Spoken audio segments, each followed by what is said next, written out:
Boom! Welcome back to a brand new season of the Sloppy Horror Podcast. If you guys don't know, well, I'm your host. My name's Christian Ramey. I'm also your scary movie companion, all right? I'm also your sister's boyfriend, or whatever you want to call me. I don't really care, because it's not about me. I can't do this by myself. You think if I was just steering this ship by myself, I'd be underwater, all right? We need shipmates. And one of the best shipmates and the best producer in the whole wide world, Mr. Rosark Mark, is here to help guide us along on this new season. What's happening, Mark? Hey, yo. Hello. How's it going there, guys? I'm so happy to be back in this chair talking to you fine folks that for some odd reason decide to make us part of your day. Do I know why? I have no idea why, because we're just a bunch of fucking idiots here. But we're spewing out information in your ear holes that somehow gets your blood pressure up and your curtains wet and you're all swolled up down there. The blood pressure is pumping down below. Oh yeah, for show. And if you know, you're ready to go. This is usually the part of the show where I tell you what season this is. But your faithful hero across from me, Christian Ramey, probably told me what the name of the season is, but I completely forget. So I don't know if there is one. What is it? The fact that I haven't fully made one, but I'm thinking like sloppy year in review. And the reason is, Mark, is we have some annual seasons. Like we've got Road to Halloween, right? We do that. And that's kind of fun. We like to do that. But up until this point, we started this show. It's like 21, I think, right? Was when we started making episodes. I don't know. COVID plus the actor strike. There were no new movies coming out. Movies really were at a shitty point, and the ones that did come out were really delayed, really fucked up. And the movie we're talking about today is in the backwash of that. I mean, it was really supposed to come out during that time frame, and it got skipped along. But this is the first time we've been able to like look at a whole year of horror movies and be like, all right, we can review some new shit. Now, we have mentioned before, there's certain segments of the show that obviously, the fill them shoes, I don't have to fill your shoes on what happened when this movie came out, because it came out this year. But I've picked some movies that I really enjoyed this year. I've enjoyed more than that are in this season, but we've picked 5, and we're going to cover those and break them down, kind of tell you how I thought about them. And I really am more interested in the discussion and conversation from all of you guys on what you think about these new movies. But we had to start with Salem's Lot. Salem's Lot. Salem's what? Salem's what? Salem's. It's the Salem's Lot. Salem's what? Salem. You gotta say it dramatic. Salem's what? Gotta say it slow too. Vampires. Vampires. So Salem's Lot. I got like kind of a lot to unpack, almost in the sense of, I have preached and pontificated for this movie. I have been drooling for this movie for a long time. It got delayed. We didn't think we were going to get it. I thought Warner Brothers was going to can it like they did Batgirl for a tax write-off. And what pisses me off about all that is really, hey, some movies suck, and I get that if why you canned it.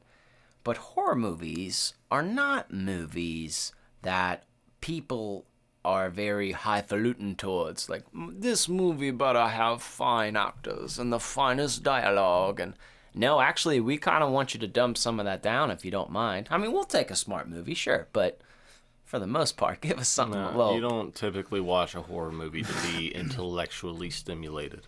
Absolutely, dude.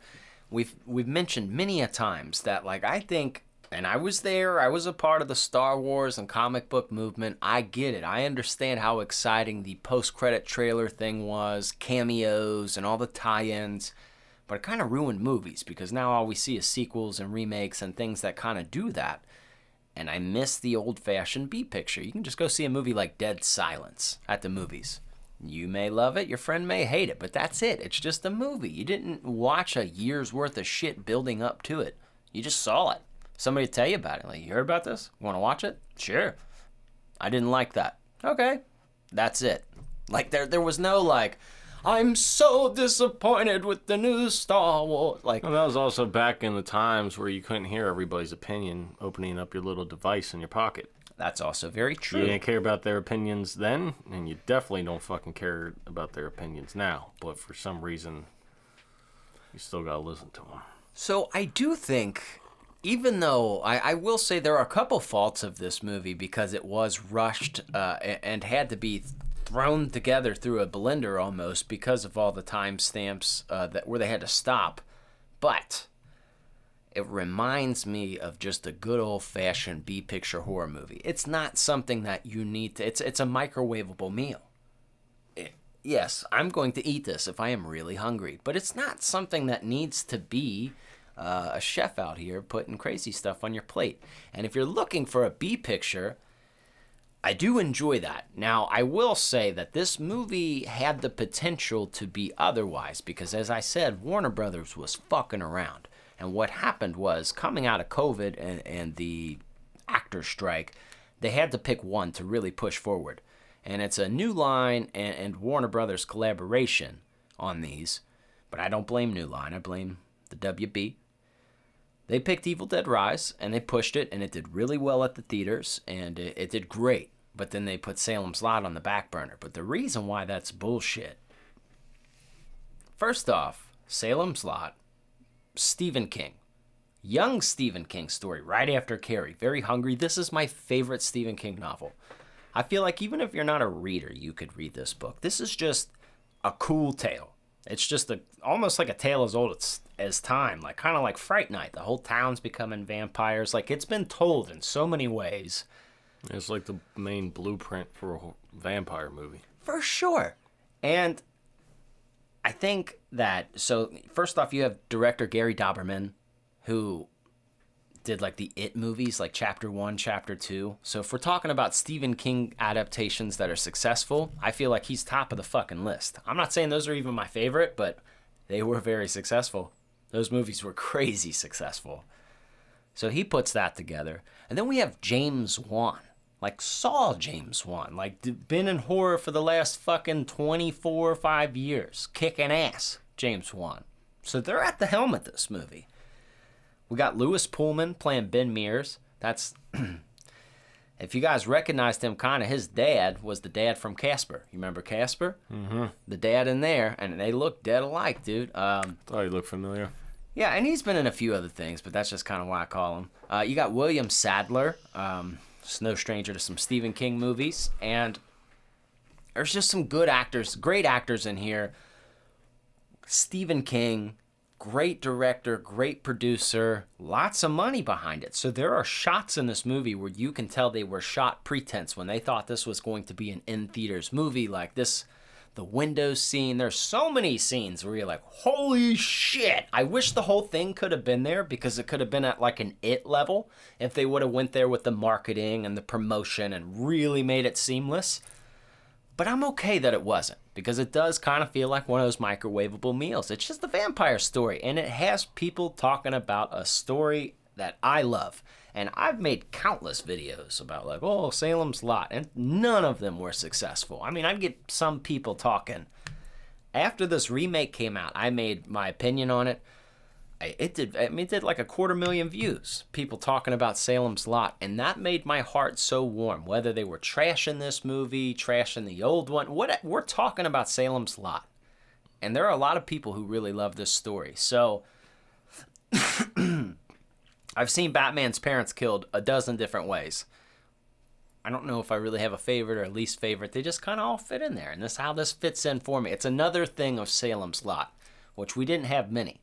So if it leads to a sequel, a prequel, I'm so cool with any of that.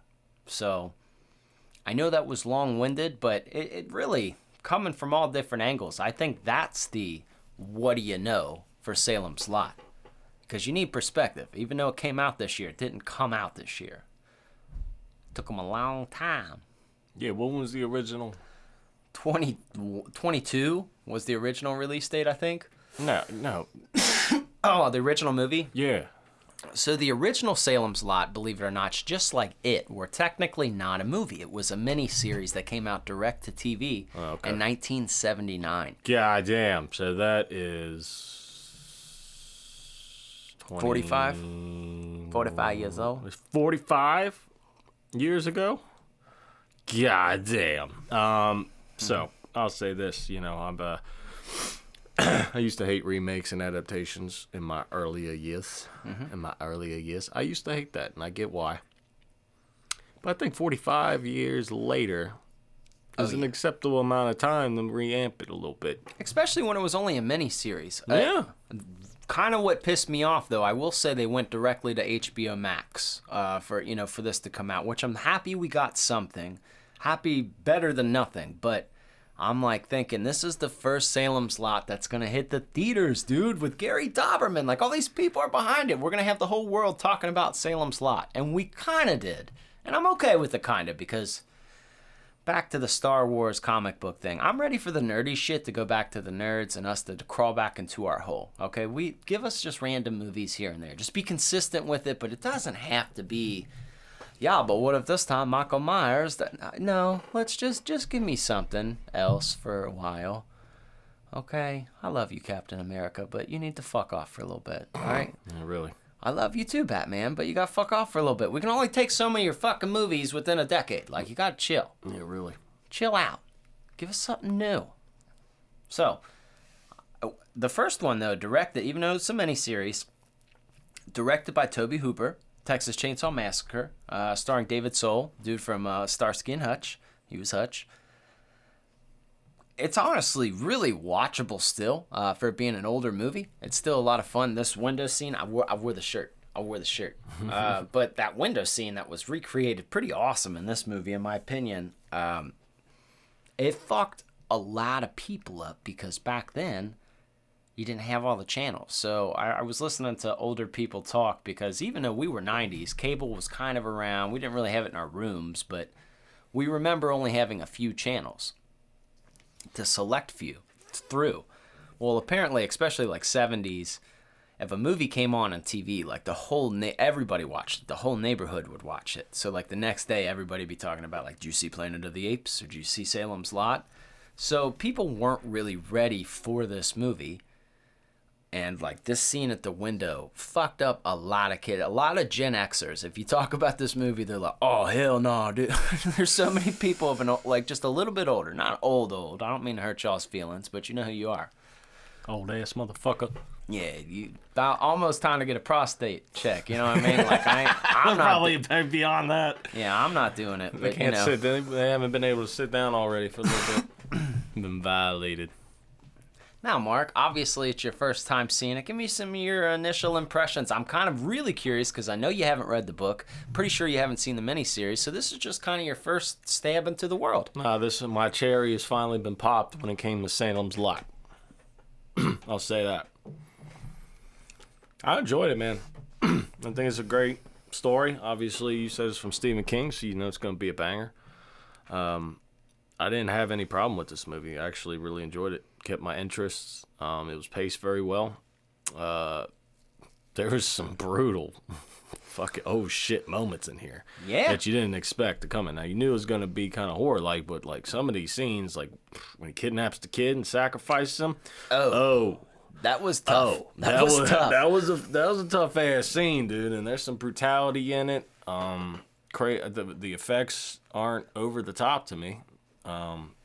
It all kind of just blended together, and like you said before, it seemed like a top tier B movie, and sometimes I like those a lot. I think that's a very good, I do too. I even find like Dead Silence in that kind of picture too, like where it's like shot very well, like just a movie like that's not everybody's gonna know. No, I'm not mad that it went to straight to HBO Max either. I think it was actually kind of fit that perfectly. It'd be cooler if it was in theaters. Sure, it'd been great, but not bad. If I saw that pop up and I didn't know to watch it because of this show or anything like you told me to, I probably would have clicked on it and fucking enjoyed it either way. Well, that's honestly really cool that you say that, because I think some people were upset because if they compared it to the original, because it was a very 50-50 when I made that video, because I pretty much stated like, hey, thought it was good. I enjoyed it. I was not mad at this adaptation. I thought there were some really cool points, really creepy points, whatever. And like there were some people like, hell yeah, and some people were like, you're a fucking retard millennial. And you're like, Jesus, bro, Look, like calm down. Look, I don't know why people get so upset about. I'll say this again. I said it a million times on the show. Why are you getting upset on something that's based on opinion? There's no right answer. Your opinion doesn't fucking matter either. If you're one of those people that likes the original, fuck yeah, say I like the original better.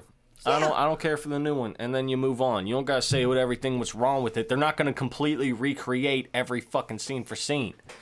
That's not the point. You gotta adapt with the times a little bit, and you're gonna recreate a little bit. You're gonna give it a nice homage. That's why the video did so well, is because it was so volatile. Some people were just like, either like, yeah, I really liked it, or it was like people were like, you clearly haven't fucking read Stephen King before. You're like, why are you gonna let that upset you? oh my God, bro. Like, yeah. Why are you so angry? You need to get something different to get angry about that actually matters and might product your life a little bit, not sitting here yelling at somebody like that. Come on now. Now, I have heard honest reviews from people who have read the book and, you know, the movie, and they say, obviously, the movie is shorter than a 3-hour miniseries. So it's not going to be as in detail or as much character development as a 3-hour miniseries, and clearly not as much as a few 100-page book, right? So it's got to fall in somewhere, and you have to put it into some kind of box. And I thought it was very edible for people in that regard. And yeah, are there certain characters that could have been in there that were in the book that weren't in there? Yeah, sure. Are there little bitty changes? Yeah, sure. But it's not. Well, it's not offensive. No, but nobody wants to watch a 3-hour movie. No. I don't care what it is. No. Nobody wants to watch a 3-hour movie. Once again, if you watch a Batman and this Alfred has a mustache, it's not a big deal. Doesn't care. If he doesn't one of them, it doesn't matter, bro. Just get to the point. This movie got to the point and moved along. It got to the fucking point. Yeah. Vampires still start killing somebody within the first 20 minutes. Sweet. I don't want to sit here and learn about characters' backstories like it's a fucking 10-season Netflix series. I don't have time for that. Just tell me. Let's get to the fucking gore, get to story. People start dying, and then save the town or do whatever you got to do, and then fucking go away. It was great. I agree 100%. Come on, man. If I want that, then I'll go for that Netflix series. Like there's nothing wrong with that, but I just don't need that every time. Don't get mad at something for not being what it is that you don't want it to be. Like stop. Yeah, dude. Just stop. Like you people, whoever has that idea, you need to go home and you need to stay there. They freak disconnect out. Like I don't get it either. But oh shit. Yeah, and I'm passionate. I love movies, dude. I love movies. And I'll sit here and say I think an idea is stupid. But a lot of my ideas are more along the ideas of, like, the idea behind it. Like, more of, like, the concept. But I don't care either way. Like, I hate the last 3 Halloween movies.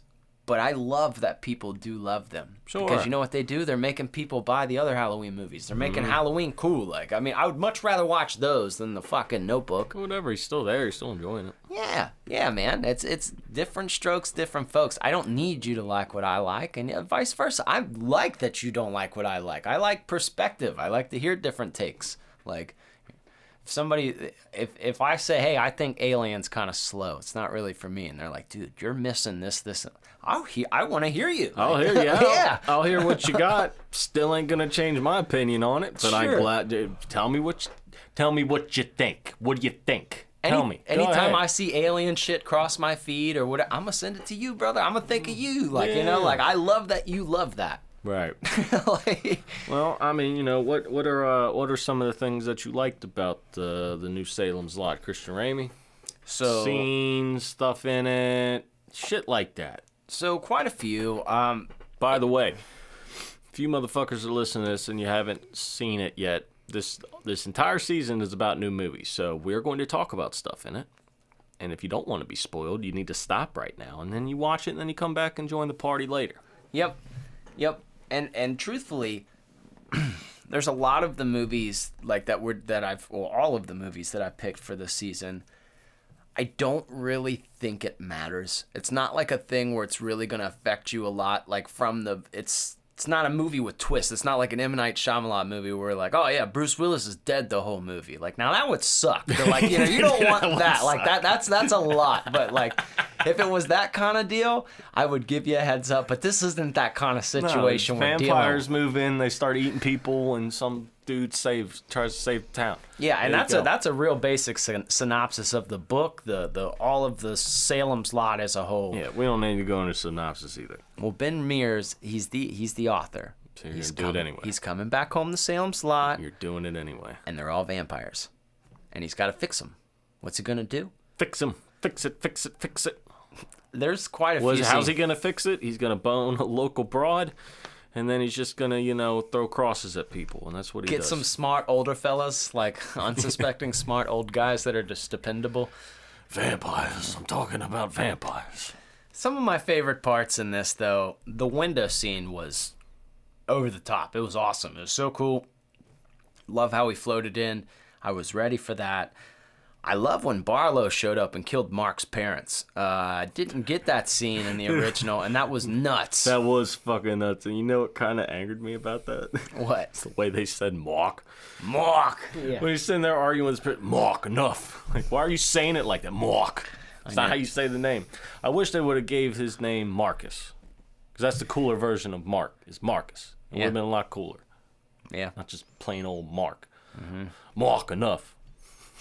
Mark. Mark. That annoyed the shit out of me. But that was intense, dude. He fucking murdered. And how was that kid okay after that? I know.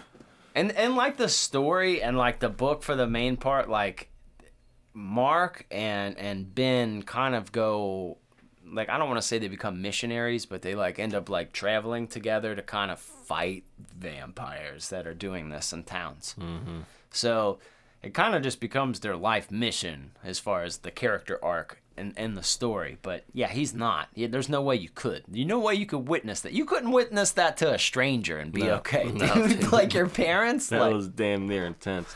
I liked how they had the cool normal rules for vampires.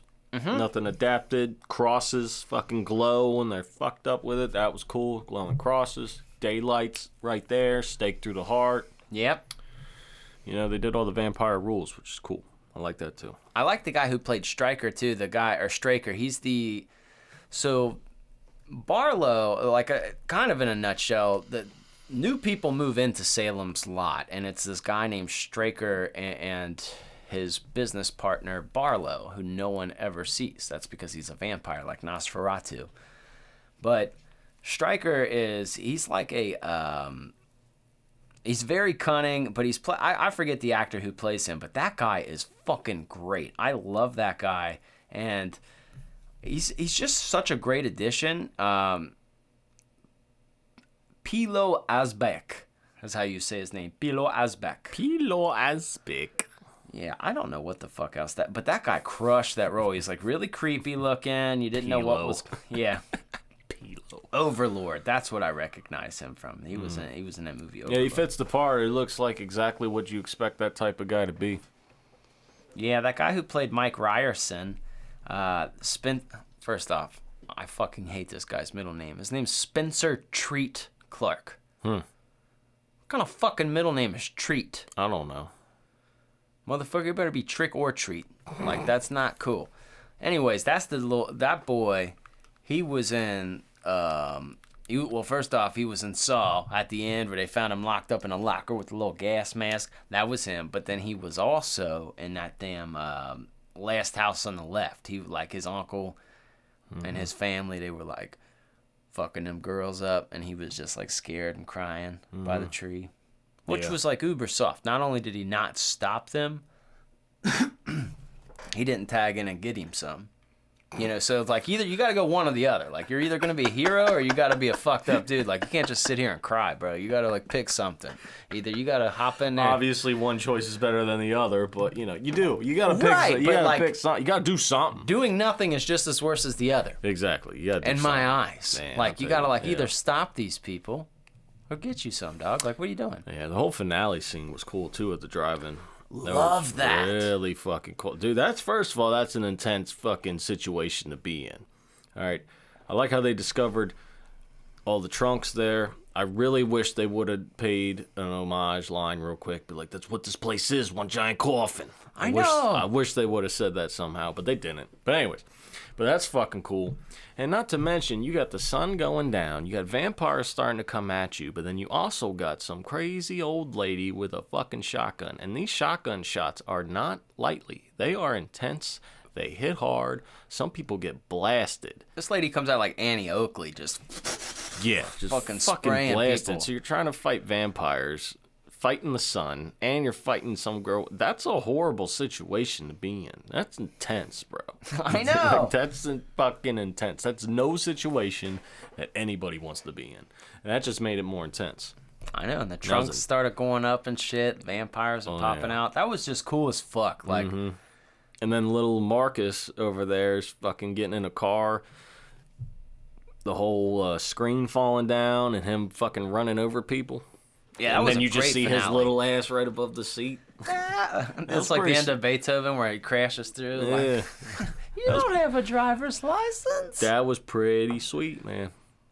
So I don't know how you cannot enjoy that part at least. If you don't like the movie, you got at least like that final showdown, all that stuff. That was cool. Yeah, I liked that. I like a lot of the coloring was really cool. That one really creepy scene where that lady got up out of the bed, wrapped up in the stretcher kind of thing. Mm-hmm. That was nuts. Yeah. That was a pretty cool scene. That wasn't a cool place to be at that time. No, the lady got bit. I thought they were gonna have to Herschel that lady, like cut off her leg, but they didn't. Yeah, she survived. They gave her that like blade antidote and put it in her leg, and she was all right. Yeah, it's the first time I've ever seen something counteract a vampire bite, which was interesting. Well, blade, that's the only thing I could think of. With that like serum, Oh, okay. Yeah, she like cleaned it and gave it some rabies stuff or something, which makes sense because it's bats. Well, look. Right? Yeah. Bats and vampires. Well, look. I'm just gonna go out on a limb. All right. Mark survived, right? Mm-hmm. Mark survived. That lady, she survived the bite, knew immediately to put the serum in there, and so did Blade. I'm going against all the racial stereotypes. I'm starting to think that I might need to stick around black people around vampire invasions. All right, they're making smart moves and they know about the serum. All right, Yeah. I feel like they've got the plug on the serum. I don't know. We got to figure this out because they tend to survive in these vampire movies. I got to get to the bottom of this. I got to do more research because I'm just putting this together. That's true. We got to give them their credit. They know what's going on. Yeah. Yeah, I mean, Herschel cut his leg off. It's not vampires, but that was where my mind went too. Like, we got to cut this lady's leg off. They moved quick. They moved quick. I really like too. There's a lot of times in vampire movies or movies, especially like The Lost Boys, where it's more lighthearted in a family movie, which I'm happy that Michael and Star turned back to normal people. I did not want them to be killed by their brother. But I liked that Ben had to kill his teacher, like the teacher dude, fucking Ben. He had to kill him. And then the girl, I mean, she had to fucking die, you know? I like when there are choices like that. I think that's where Walking Dead fucked up. They catered too much. I mean, they killed Glenn and stuff, but that was kind of too late. Like, you need to kill main characters and switch it up. That's one thing Game of Thrones did really well for a while. That's why they were so popular, because you're watching the show and you're like, oh my God, I'm not expecting that. Even though you can have a B movie that's kind of predictable, whatever, it's nice when you could throw in a little spice in there, because I thought she was going to make it. In my mind, I'm thinking like, she's going to make it. They're going to fuck at the end. They're going to raise that little boy. You know what I'm saying? Like that's what you think. Nah, she didn't make it. This ain't no goddamn Hallmark movie, dude. All right? You keep that shit out of our horror movies. We don't want that shit. So I thought that was cool. We already got the Hallmark crap of him coming home to his hometown and he's a writer. Okay. She's already falls in love with the hometown girl. Yeah, the hometown girl. I used to grow up here. My parents died in a DUI accident. Dude, I was listening. There was some guys. Shut up. There was some guy's TikTok. I was crying, dude, just laughing. He said if there was an honest person in those Hallmark movies, and he's like, why are there so many over 30-year-olds that are really hot and single in this town? why does this town love Christmas so fucking much? like there were so many. I was dying. Oh, why does this town love Christmas so much? You want to leave your husband for a man who's a painter in your hometown? You want to leave your hard-working man you married who owns businesses, and you're going to have a $100,000 wedding, but this fucking asshole just works at the local farm that his grandma left him or some shit. He helps special needs goats. Yeah, and he's got a dog. Yeah, that was hilarious, dude. That was one of the funniest things I've seen in a while. Why is that always the same fucking story? Oh my god. And they love those. Some of them ladies love those movies, dude. They'll watch them all over the goddamn. My oldest daughter loves those kind of fucking movies. That's another reason why I hate Christmas time, because all these Christmas movies are the same fucking story. Somebody is out of town and they come home for Christmas and they fall in love with the hometown Christmas fling, and then it's over with, and then you live happy, live after. It's like, make something new. Yeah, Can't stand them goddamn. Give us a Die Hard. I know. Give us something. Give us a vampire Christmas movie. That'd be pretty sick. That would actually be really cool. Yeah, Santa. Vampire Santa. I don't fucking know. Yeah, dude. Could be there. That actually is a really cool idea. Could be there. Well, Christian Ramey, I feel like we need to rate. Are we still doing Sloppy Horror Podcast rating in this? Yeah, let's rate it. Yeah, let's rate this bad boy. I'm interested on the rating system here, because you gotta know what you're getting into, because you probably haven't seen it yet. So let's hit the thing here. Sloppy horror rating, baby, yeah! Oh yeah, welcome. I hope your pants are nice and tight, because they're about to fly off here in the world famous, world renowned, one of a kind, world renowned. I don't remember what I said before that. I'm rusty. It's been 2 weeks. Leave me alone. I'm rusty. Leave me alone. It'll come back to me.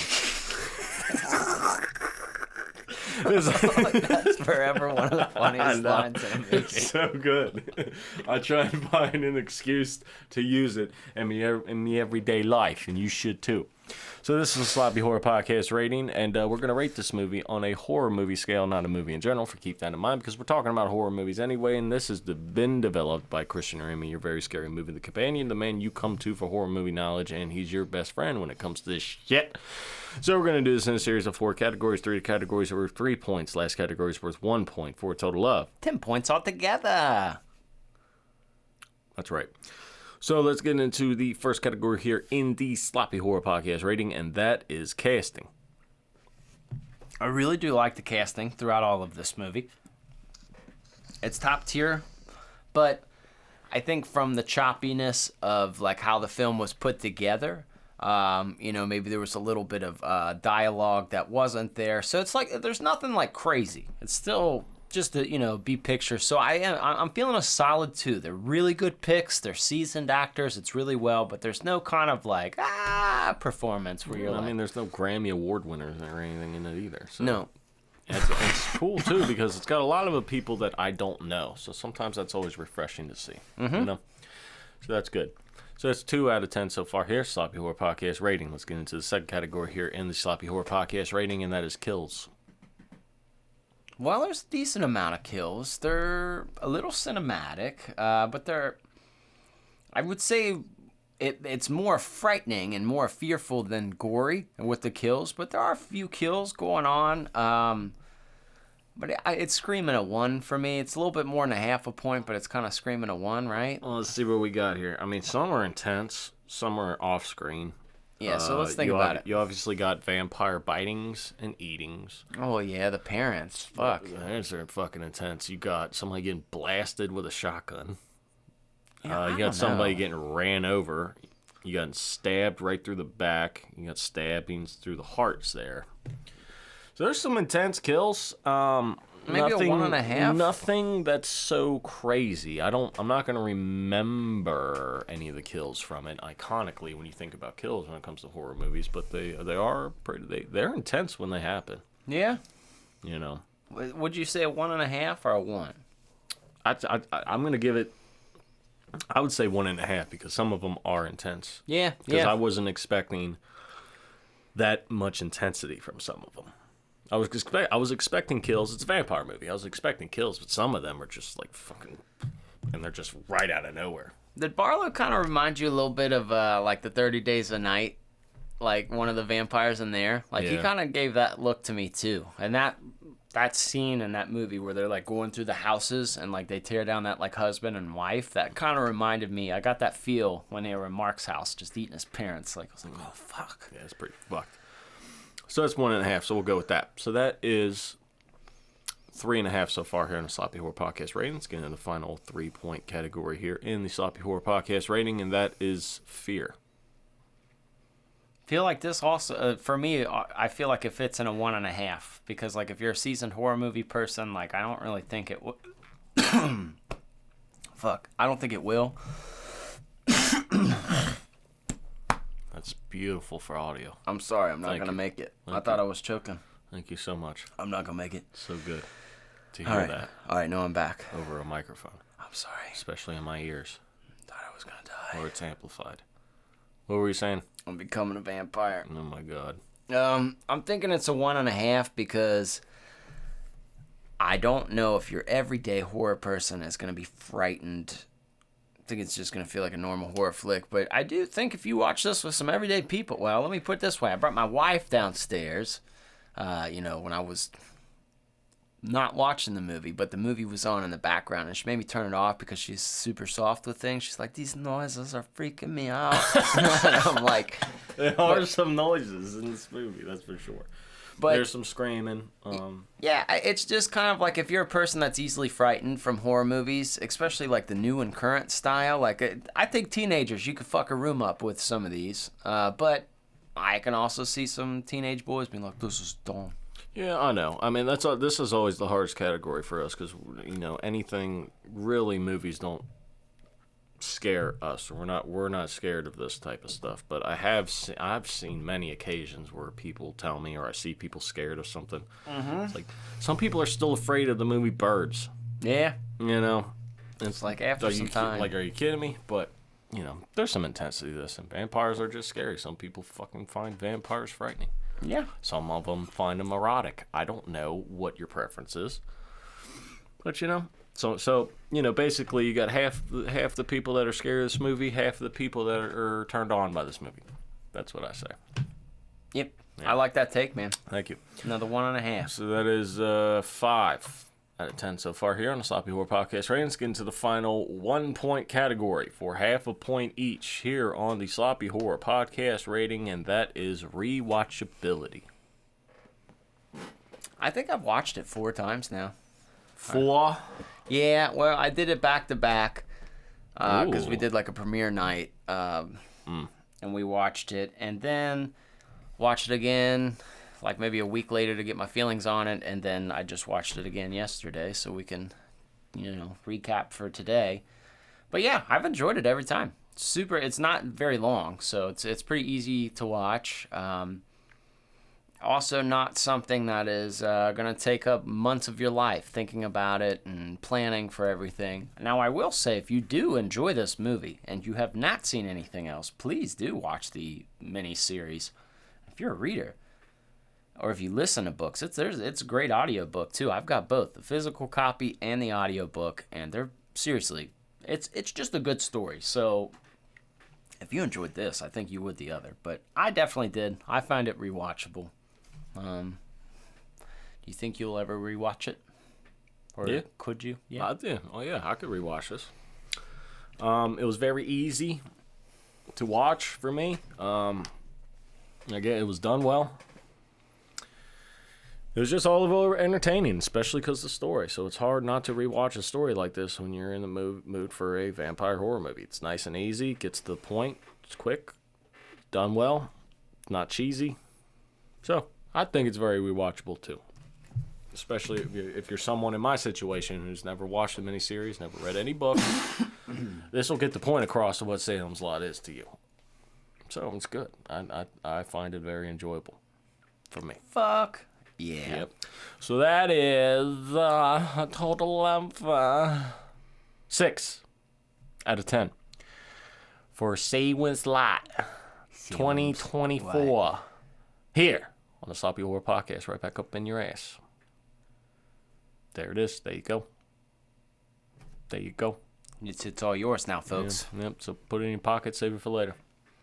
Not only am I going to recommend to watch the movie, read the book, see the miniseries, I do want to know, obviously, if you guys are watching on YouTube, make sure you're subscribed, that kind of deal. But I want you guys to comment in whatever way you can. Let me know what you feel about this, because I feel incredibly biased, because I've just known the story a long time, love it, etc. I want to hear people like Mark's take that haven't seen anything but this, or people who've seen all of it. I want to hear everybody's opinion on this, because I've saw some, TikTok stuff, but those people are a lot. Strangers are just going to say whatever to be assholes. But I like to hear, a lot of you guys and your opinions. And that's what we're doing all season. We're talking about movies that came out in 2024. Oh, shit. Now, next week, Mark, Current events. Yeah, next week, the movie that we're covering, I think you're really going to enjoy this one. Okay. I don't think a lot of people have seen it. Maybe within the horror world they have. It's on, I think at first it came out on Hulu, but it's been on Shudder. I think it's a Shudder original, actually. I don't know if I want to say it or just give a hint or whatever, but it's a lot of fun. You should probably say it at the end of the episode, because these are newer movies, so that gives people time to go watch them before the episode comes out. I think that's a good idea. Fuck the hints. Okay. Fuck the hints. Just let them know what's happening. So the movie it's called Destroy All Neighbors, and this movie has been a lot of fun. Destroy All Neighbors. Yeah, and it's not even like what you think that is. Okay. Is not like what you think it is. It's really fun. Let me put it this way. This guy, he has a neighbor who's really weird, but it's a horror comedy. It's got a lot of humor in it. It's more funny than it is freaky, but it's just a good fucking time. I watched it at the beginning of the year and I was like, oh my god, dude, this is great. I think it's a Shudder original. Let me see. I could be wrong on that. I don't want to misquote it. So it came out at the beginning of the year. I don't think production companies. Oh yeah, Shudder. It is Shudder. Cool. I knew I was right there. Yeah, dude. I think you'll really enjoy it. I think you'll like it. Awesome. So if you guys haven't seen it, you're in the mood for a horror comedy. That's what we're going to be talking about next week. A lot of laughs. I like, seriously, I really think you will laugh a lot. It's one of those kind of movies. He has a neighbor from hell. We'll put it that way. And he does what he can. It's about it. All right. Well, let's not get too much into it, because it's a new one. Mm-hmm. So you got a week to watch it before we talk about it, or you can wait till, I don't care, do whatever the hell you want. But we're here once again, back up in your living room, back up in your car, back up in your bedroom, in your earpods, with some fantastic entertainment for you. Yeah, we're back. I know we was gone for a little bit. I must apologize, but hey, we had to get ourselves together here. Life happens. Oh yeah, Halloween finished. It's not fucking easy making the show. I'm not gonna fucking lie. Everybody thinks it's easy making a podcast. It really isn't. Well, a quality one at that. I mean, we can make a fucking shitty one that sounds like we're in a bathroom, like most of them out there, and you wouldn't be happy with that. Nope. So we take the time to make it good for you, because we care about you. After I get done paying my scientists and my doctors, I don't have zero. Zilch. Oh, man. Well, boys and girls, it was fun to spend time with you again, and we will be back next week with Destroy All Neighbors. Destroy All Neighbors. And we'll see you soon. We love you. Goodbye. Goodbye.